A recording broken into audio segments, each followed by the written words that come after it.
Y'all, I know y'all just seen what I seen. Why was Nicole sitting in the confessional with Tia looking like Pennywise? Baby, my son would have came in the room and said, "Mommy, it's Pennywise," if he seen Nicole with that white makeup, foundation all off.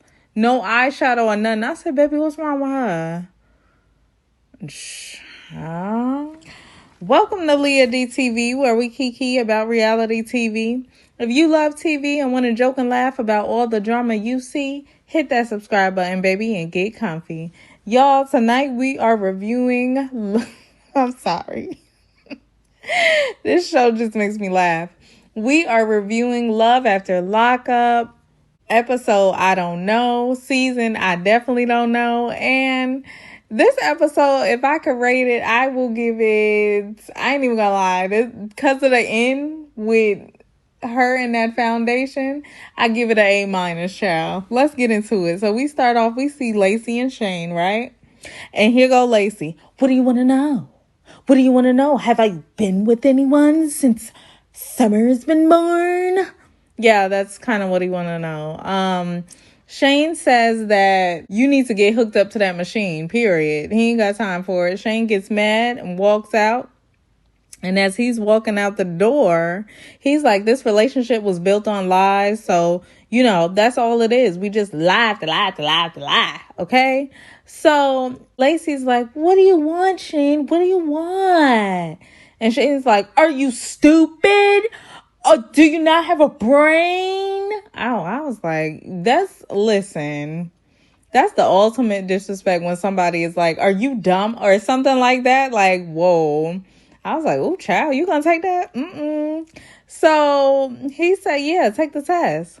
Shane gets to the car and the producer's like, yeah, so what was going on with the test? Woo. Shane says, I never physically smashed anybody. Yes, I talk to these dudes. I send them boy-girl videos of him and Lacey. Lacey let you send pictures and videos of her to other men? Respect, maybe? Is there any respect? But then I thought about it. That's what Lacey do. And moving on to what Shane said next, he was just like, this is what Lacey do. She set up my OnlyFans. This is what she do. She sells her body or shows her body for a little bit of change, okay? Lacey walks up and she's like, look, if we do counseling, I'll take a lie detector test. I would have been like, no, baby, we're already here. Just turn around and you could take the lie detector test. Then I'll decide if I want to do counseling. Baby, no. What you think this is? But of course, Shane was like, okay, deal. Shane, you just take whatever. So they get in the car, they pull off. Whole time, John is calling Lacey. Y'all know John gonna call Lacey. And he's like, oh, okay, I'm probably blocked. But she don't block me when she ain't around Shane. Period. He know the game. He know what type of woman she is. Lacey says, if Shane wanted to know about John, I would tell him. But he never asked. So it's don't ask, don't tell for Lacey, basically. So you don't ask her, you never gonna know. Sounds like a solid relationship. Wouldn't you agree? Moving on, let's talk about Brittany and Ray because, oh, my gosh. We see Ray. He's cooking breakfast for Brittany, and Brittany's excited because she feels like they're going to spend the whole day together. I guess he was off, she was off, and they're going to be baby making practicing. Yeah, you thought. Ray said, no. I'm chilling with my cousin today. Brittany's like, spend time with him later. It's just chill with me. Girl, he been with you since he got out. Can he spend time with his family? Dang, you don't want to do nothing but lie and have sex all day. Ciao, bye. Ray says in his confessional that he does need a little space. Ray, don't say a little, say a lot, because it is. You probably need a lot of space from her. She's suffocating me and I'm not even there. I only see y'all once a week. Brittany is annoying AF. I was looking at her and I was just wondering, do she get that synthetic wig like glued down? Y'all think she using the glue in the front for that synthetic wig? Child, baby, I done seen it all. Ray politely ignores her, goes and get dressed, and he exits stage left, period. She calls him a bitch as he was walking out because he wanted space. Brittany is unstable as well. Brittany blows up Ray's phone And it's really sitting on the couch like that wig is not matted on the back. I just can't stop looking at the wig, baby. Because y'all know, when the synthetic wig is coming to its end after like a week, sometimes a week and a half, when that hair and the nape of that neck start getting matted, baby, yeah, and you can't run your hands through it, baby, just take it off. And if hers is glued down, it's an issue for me. So, yeah, let me get up off her wig. Her friend comes over and she says, Ray isn't communicating with me. I spent all that time with him when he was locked up and I answered every phone call. Well, we ain't locked up no more and people need their space, Brittany. Brittany checks the location of Ray because, she's stable and whatnot. And her friend is like instigating, he must be doing something over there, girl. Why he ain't answering the phone? You think they got somebody over there? But don't go over there because you might cause a scene. Do you not know who you're talking to? Now she's going to go. You're instigating Brittany. She's going to go over there. Then you're going to say, don't embarrass yourself.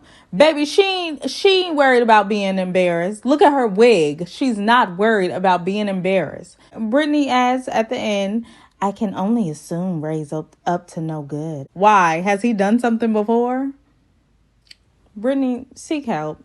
Moving on. So it's the big day. Are you guys excited? It's Christina and Dirty John's wedding. The kids are there. Everybody's there. Family, woo, woo, woo. John has his own little room and he's talking to his daughter, trying to make sure she's dressed and everything. And his 18-year-old walks in and he pleasantly greets her, like a normal father would. And he was just like, hey, instead of last time when he was like, what the f are you doing here? Or whatever he said, child. He's Dirty John. Then we see Christina and she walks into her room and her mom is there sulking. Christina's like, why are you crying? Her mom's like, oh, just because. Mom says that she has concerns about Dirty John. And then we see John's daughter saying that she has concerns that Christina is an ex-addict. Whole time, I'm like, do y'all not realize that they're already married? Y'all acting like this a real marriage? Baby, they already signed the papers. Y'all concerns are kind of invalid now. Just put on your clothes so we can do this little fake wedding. Ain't nobody got time for that. Mom asked Christina, was she a good mom? I would have been like, baby, this day ain't about you. Nah, I wouldn't. But it's like, yeah, I guess you was all right. She lucky Christina wasn't a bridezilla. Christina would have been like, the day's not about you. Gave her ass the hand and kept on moving. But Christina was a good daughter. She consoled her mom. I don't even know why she was having a breakdown. She was just in the corner crying. Dirty John says he feels guilty for calling Tara, but hey, it's time to rock and roll. This is what he said. He said it's time to rock and roll. It's time to get married, baby. He feels bad, but she ain't show up. So the deed is done. Christina's son comes, and I was so happy for Christina and her son. Christina really deserves happiness, and I think it's so sweet that he calls her mom. Like, when we first were introduced to him, the fact that he was calling her mom, even though she didn't raise him, like, at all, it was really, like, near and dear to my heart. Christina apologizes for missing her son, milestones and him growing up in life, and her son accepts her apology. And he says he just wants her to do well. And he calls her beautiful. Then he's like, I'm anxious to meet this John guy. Baby, don't be. He ain't hitting on nothing. Don't even worry about his son. Then Christina goes on talking about Tara again. Child, can we stop talking about her? She not there. And she's like, we can't do this without Tara. I'm supposed to do this with her. Do what with her? Get married? Is Tara the line leader? Like, can we not do nothing without Tara? Child, bye. She ain't there, and I hope she don't show up. Because, child, I'm tired of hearing her name. Moving on, let's talk about Stan and Lisa. Lord. So, Stan's pulling up to his house, getting ready to get beat up. Lisa runs downstairs, and I was like, oh, shoot. Stan says, hey, Lisa, I got a surprise for you, baby. Lisa walked up to him and she even kissed him. She better than me because I would have walked right up to him with some scissors, baby. Would have grabbed him by that toupee. I would have said, listen to me. Tell the truth now or the toupee's mine. I would have had the scissors right there, baby. He would have been like, oh, God, no. All right, I'll tell you. I was texting this big boobed blonde. I'm sorry. Yeah, he'll do anything for that wig, baby. Stan apologized for treating Lisa like a trick. You know, it ain't tricking if you got it. And Lisa gives him a moment to fess up. Like, listen, it's all good and dandy. Just if there's anything you need to tell me, you need to tell me now. And of course, Stan lies. So why you always lying? Why you always lying? Oh my God. Stop lying. Because y'all know that's what he do all day, every day. So they show a shot of Stan walking up the steps, looking thick in them gray sweatpants. One thing about Stan, he got them cakes. Don't even worry about it. And definitely them thighs.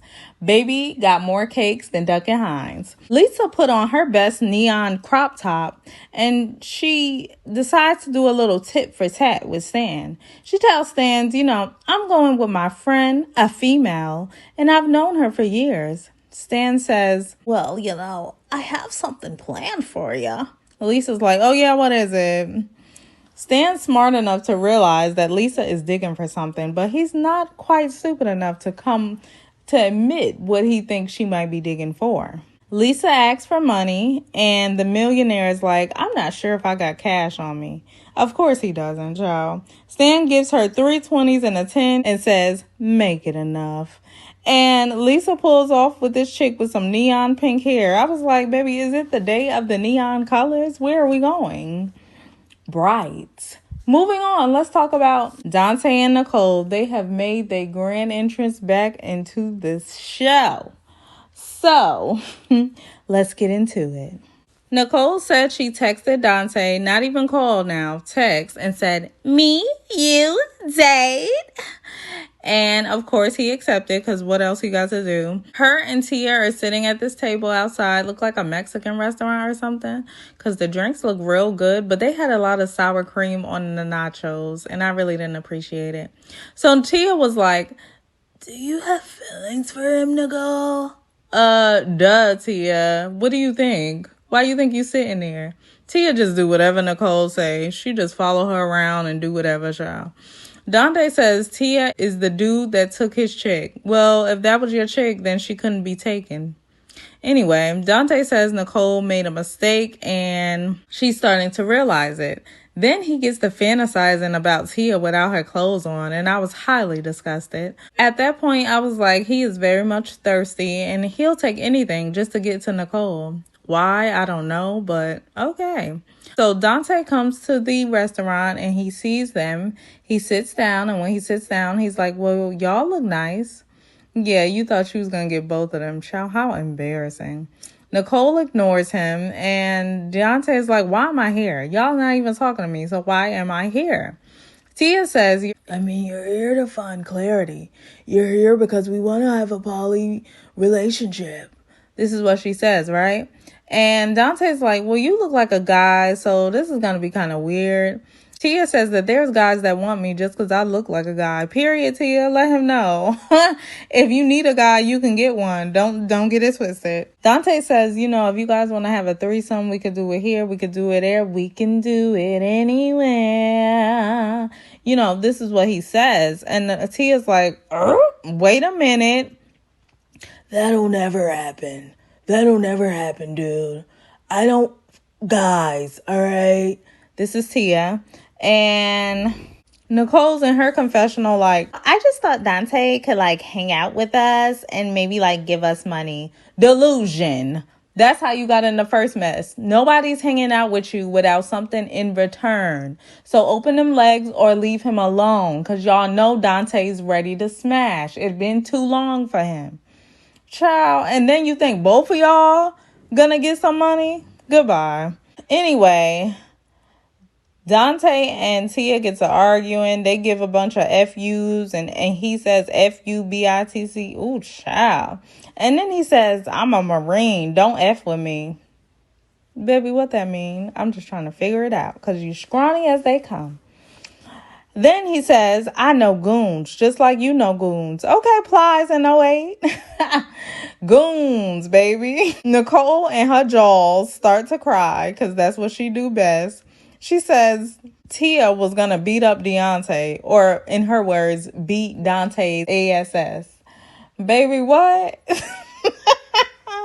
You rooting for Tia against Dante? Dante, that alone should make you not want to deal with her. She said Tia could beat you up, player. Now I know you ain't gonna take that. Dante says he gets satisfaction from getting Tia all mad and hot and bothered. It's actually making him pretty happy because he feels like Tia knows that Nicole wants him so bad. I don't even know, but okay, it's the delusion for me.